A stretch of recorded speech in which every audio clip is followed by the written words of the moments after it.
Assalamualaikum warahmatullahi wabarakatuh.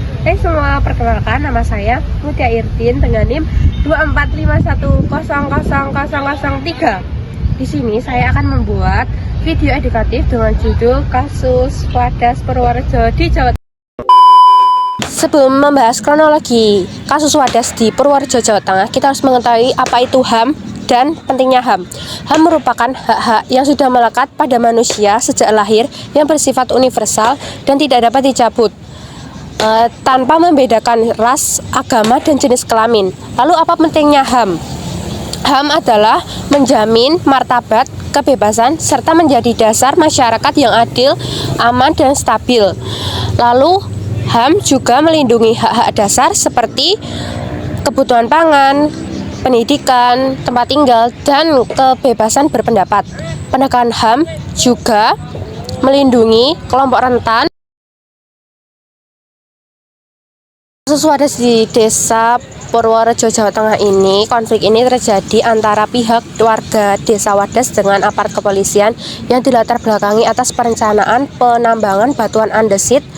Konflik ini terjadi atas pembangunan bendungan bener di Desa Wadas yang membutuhkan 145 hektar lahan Desa Wadas yang mengkhawatirkan merusak 28 titik sumber mata air. Lalu pada 2022 gabungan aparat kepolisian, TNI, dan Satpol PP mendampingi pemerintahan dalam pengukur lahan tanah. Mereka tidak disambut dengan baik oleh warga sehingga mengakibatkan adu mulut antara warga yang mendukung dan warga yang menolak. Lalu aparat kepolisian mengamankan warga yang membawa senjata tajam ke Polsek, yaitu pihak yang terlibat. Pihak yang terlibat ada warga Desa Wadas, merupakan pihak yang paling terdampak atas rencana penambangan batuan andesit. Lalu terbagi menjadi dua kelompok, yaitu kelompok yang mendukung dan kelompok yang tidak mendukung, mengakibatkan konflik internal. Yang kedua ada aparat keamanan, yaitu TNI, Satpol PP, Polri. Mereka yang terlibat secara langsung dalam tindakan fisik, pengamanan, dan penertiban warga. Yang ketiga ada pemerintahan. Mereka yang merencanakan pembangunan bendungan bener menjadi proyek nasional strategis dan yang memutuskan Desa Wadas menjadi lokasi penambangan batuan andesit. Lalu ada pembangunan proyek, yaitu kontraktor, pihak yang membantu melancarkan pembangunan proyek.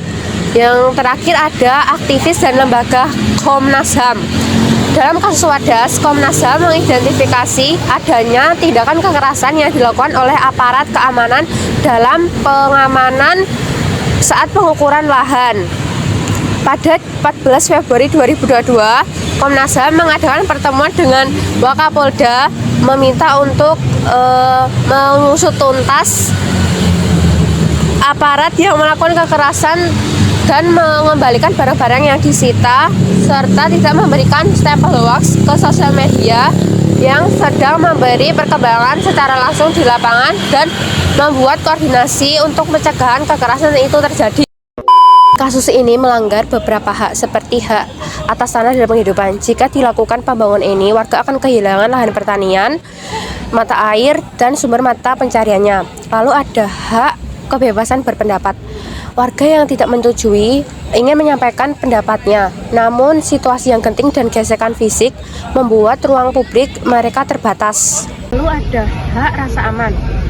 Banyaknya aparat yang datang mengakibatkan ketakutan warga. Kasus ini membuat dampak beberapa warga tidak pulang ke rumah karena merasa ketakutan. Warga terutama perempuan dan anak mengalami trauma psikis dan krisis sosial antar warga karena pro dan kontra rencana pembangunan tersebut. Lalu ada dampak ekonomi. Mereka mengalami ancaman kehilangan mata pencariannya. Dikhawatirkan merusak 28 titik sumber mata air. Jika mata air hilang, rusak, membuat warga petani kehilangan mata pencariannya. Lalu ada dampak kepercayaan masyarakat ke pemerintah. Warga merasa tidak didengar suaranya oleh pemerintah. Lalu warga menimbulkan penurunan kepercayaan kepada pemerintah dan warga Desa Wadas merasa tidak diperlakukan adil atas pembangunan bendungan bener ini. Pesan moral dari kasus Wadas ini mengingatkan kita bahwa penyelesaian konflik tidak boleh mengorbankan martabat manusia. Kita perlu menumbuhkan empati, memilih dialog daripada kekerasan, dan memastikan semua suara didengar, terutama mereka yang terdampak secara langsung. Masyarakat harus bersatu melindungi nilai-nilai kemanusiaan dan menolak segala sesuatu bentuk tindakan yang merugikan hak orang lain. Karena melindungi HAM bukan tugas negara, merupakan tanggung jawab kita semua. Kaitannya dengan sila kedua Pancasila, yaitu kemanusiaan yang adil dan beradab, mengajarkan bahwa setiap manusia memiliki martabat yang perlu dijunjung tinggi. Setiap keputusan, kebijakan, maupun tindakan yang berlandaskan rasa keadilan, empati, dan penghormatan. Kita harus memegang teguh sila ini dalam kasus Wadas, agar penyelesaian kasus Wadas dapat diselesaikan dengan lebih humanis dan adil. Vlog dari saya. Wassalamualaikum warahmatullahi wabarakatuh. Dadah.